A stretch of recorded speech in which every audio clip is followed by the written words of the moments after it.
Good evening, everyone.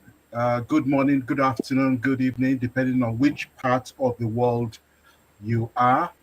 This is Trumpet TV, broadcasting live from London. As you would be aware, Trumpet TV is part of the Trumpet Media Group, and you can find out a little bit more about us by visiting our website, which is trumpetmediagroup.com. Today, I have a very, very special guest. I have one of our royal fathers, a respected and revered one, right from Nigeria, Ekpe to be precise.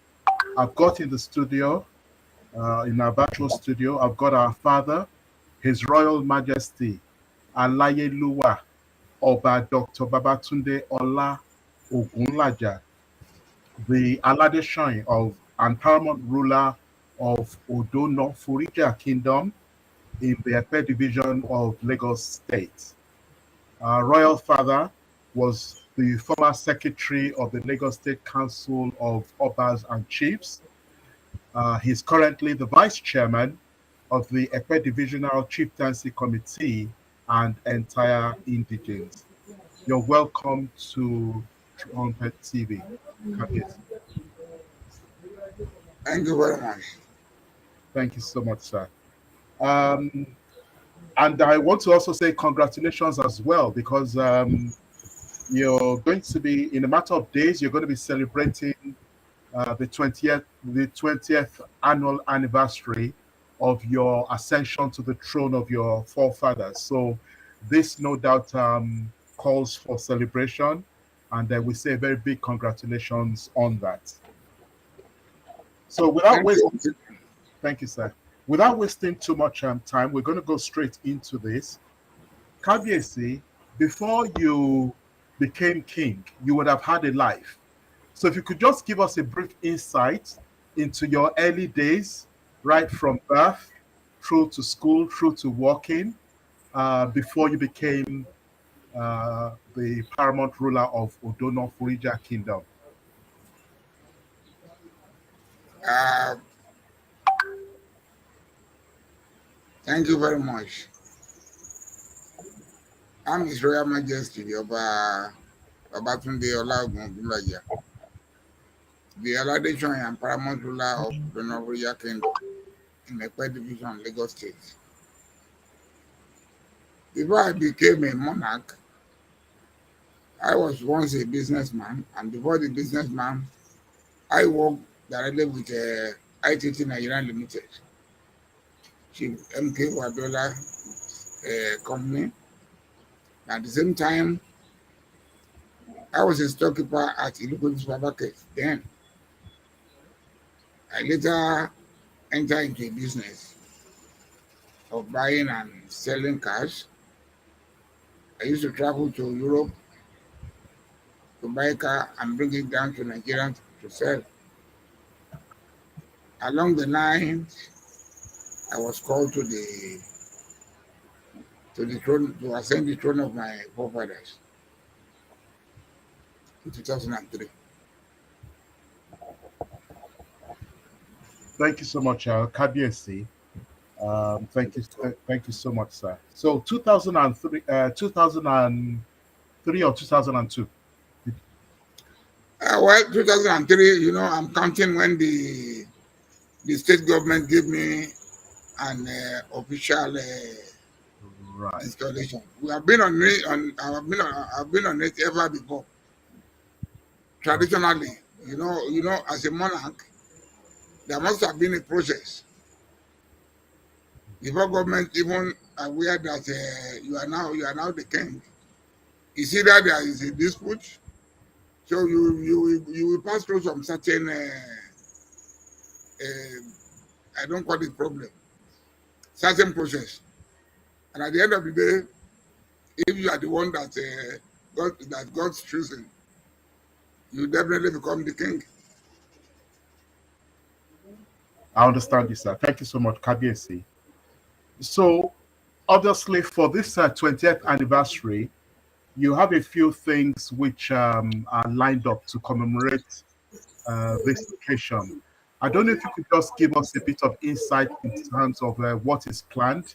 I know you have an organizing committee, but if you could just give us an insight into what is planned to commemorate the 20th anniversary of your coronation. Yeah, thank you very much. All this is not what, if not because you are in diaspora, I would have asked you to come during the anniversary period so that you will be able to witness most of the activities because it's a plan. When you have a plan and the date is not yet come, and you start telling people that in advance this is what you are going to do, I will just give you a highlight of what Okay. I'm planning to do because there are so many things you cannot do for government to do. So I plan to give some people some scholarships, which I've been doing before. But then I'll be launching a Babatunde Ogunlaja Foundation during that period to showcase so many things I've been doing. At the same time, Nigeria, they have their anthem. I'm launching the Odo-Noforija anthem as well. And the song is just to gear my subjects in diaspora up, which the heading says Odo-Noforija iti gbogbo wa ní ẹ jẹ́ ká gbéga nílé lóko. Kabiesi, can we have a preview? Are you able to just sing maybe a few lines from it, sir? Yeah. What I'm saying is that I have so many things to showcase and to launch. I have some students to give a scholarship to. At the same time, presently there are so many things we cannot do for government. Something like that scholarship will help government. I have a palace I'm dedicating to the community, which is is ongoing, almost getting to the end of the building, which I have to showcase to. that since my accession to the throne, this is what I've given to my community. And at the same time, I used to assist some of my subjects by giving them a grant to do whatever they want to do. There are so many things that is lining up, which I cannot mention on this your short interview. Okay. Thank you, sir.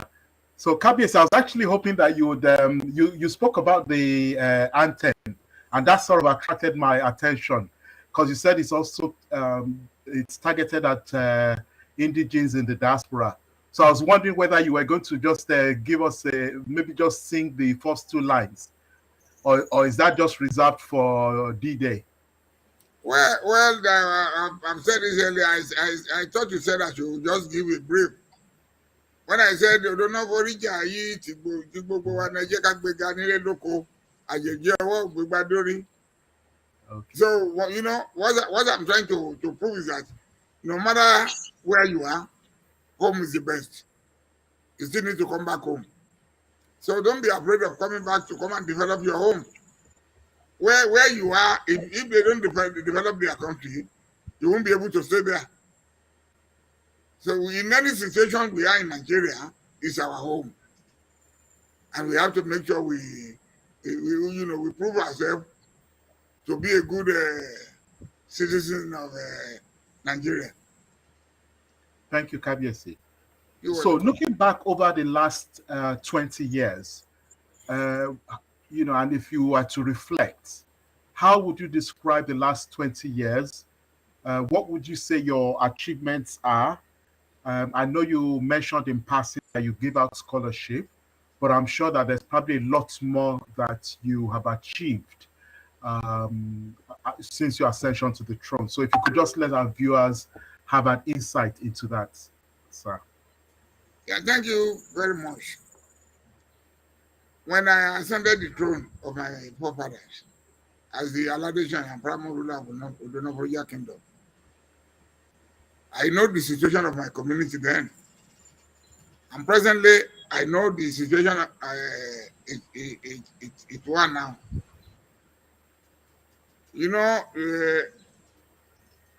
First of all, I opened up so many roads in the community to boost the economy of my community. I opened up so many roads. I didn't wait for government to do that for me. Some market men and women, I give them some loans to start their business. There are some open places I discovered that the family are very poor to build a shop there. I built a shop there for them. I didn't take back the money from them because they are my family.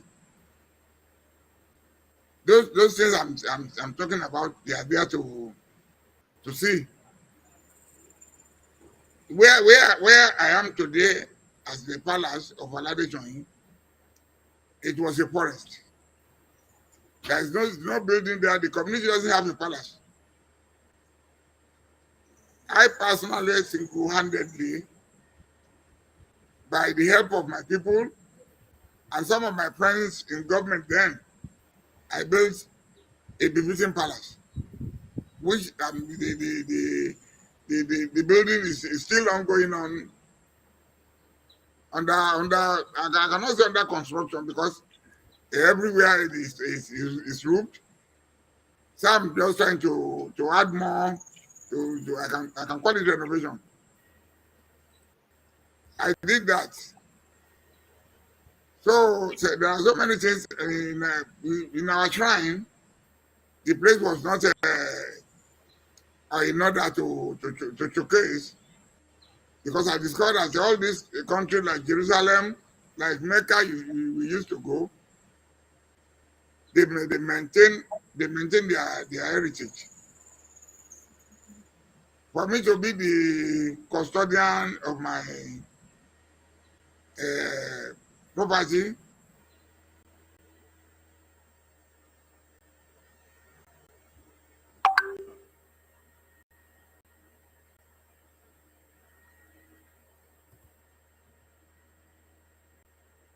and and testify to it.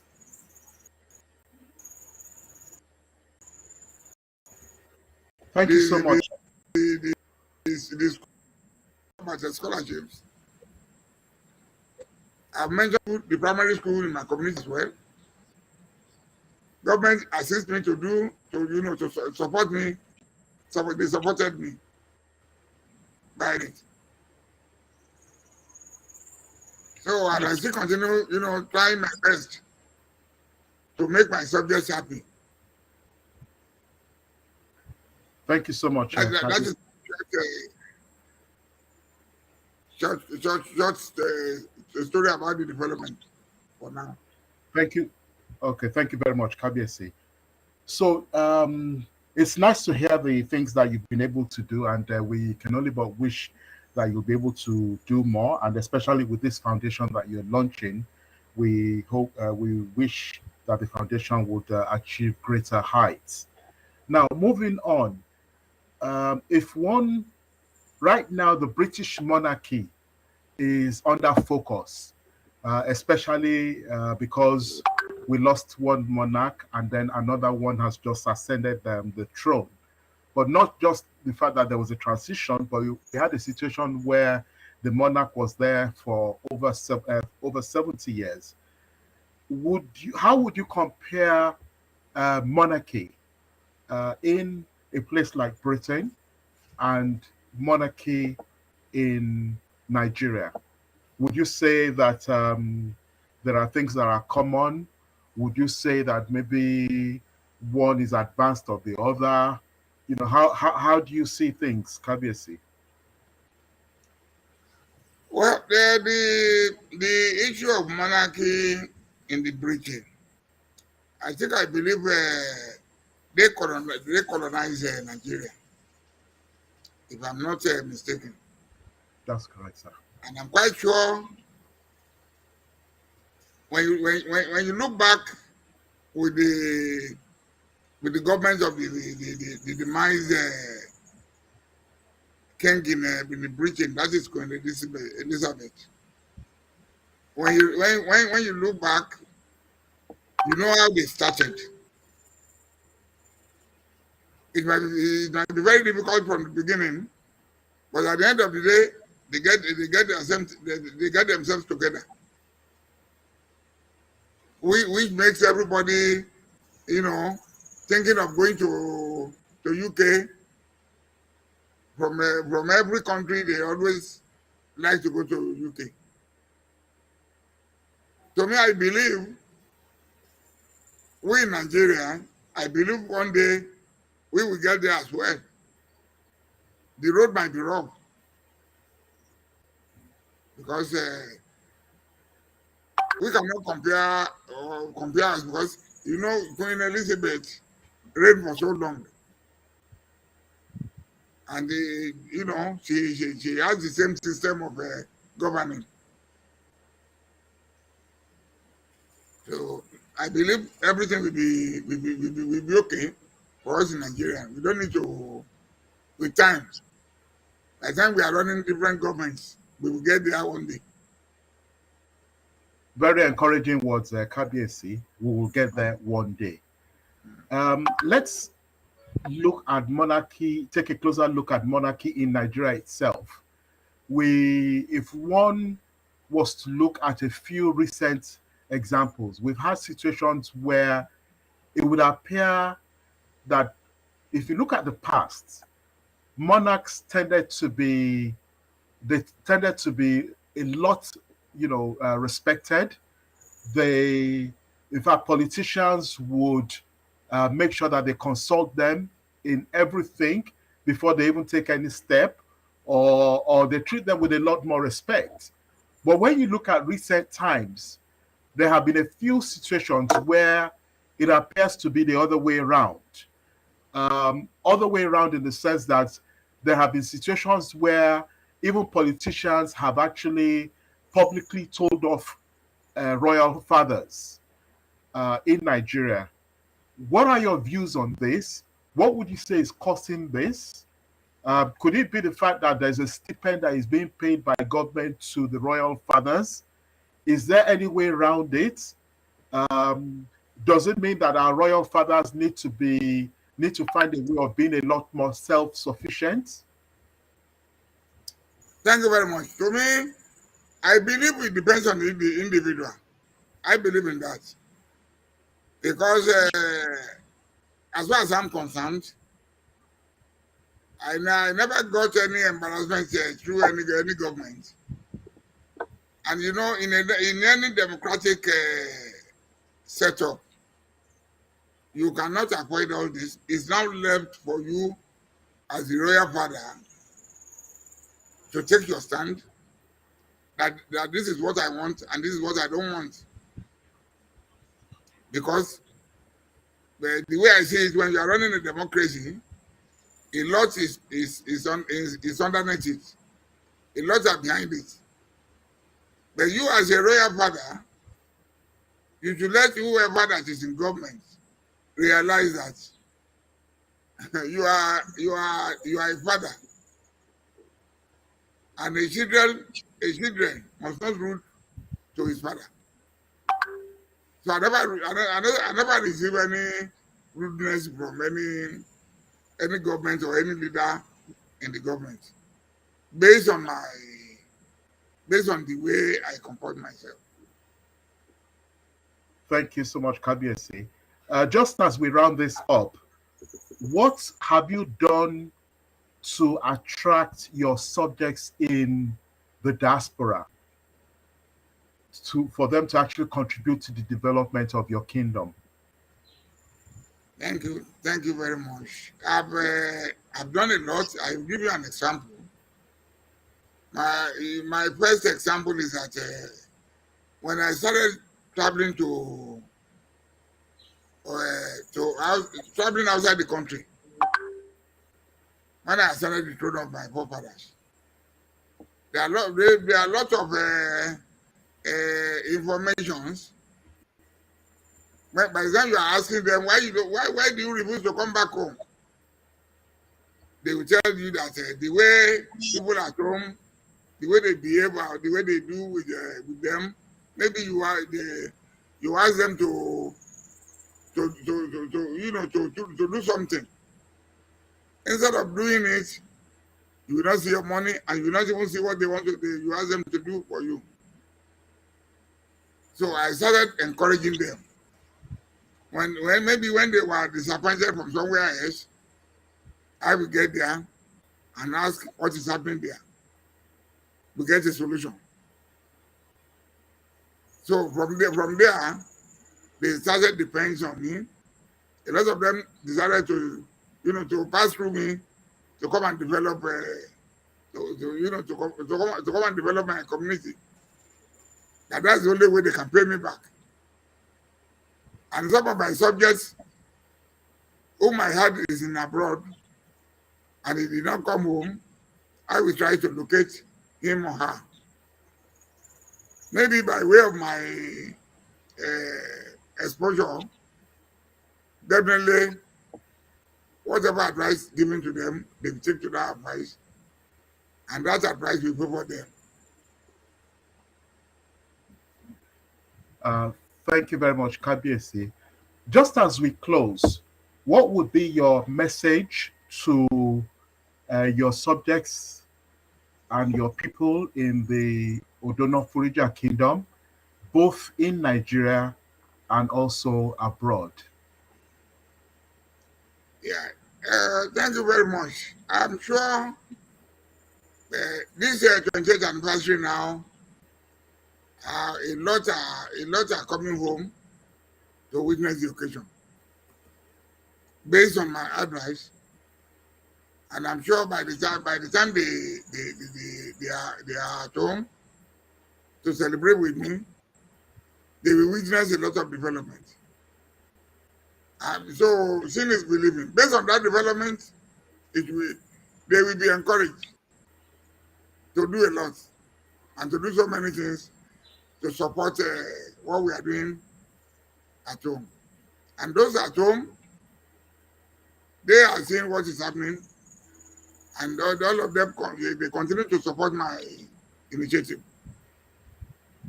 I don't have anything than to thank them for that. Thank you very much, Kabiesi. We've been chatting to our royal father, His Royal Majesty, Alaiyeluwa Oba Dr. Babatunde Ola Ogunlaja, the Aladeshonyin and Paramount ruler of Odo-Noforija Kingdom in the Ekpe division of Lagos State, who in the next few days will be celebrating the 20th coronation anniversary, i.e. 20 years of his ascension to the throne of his forefathers.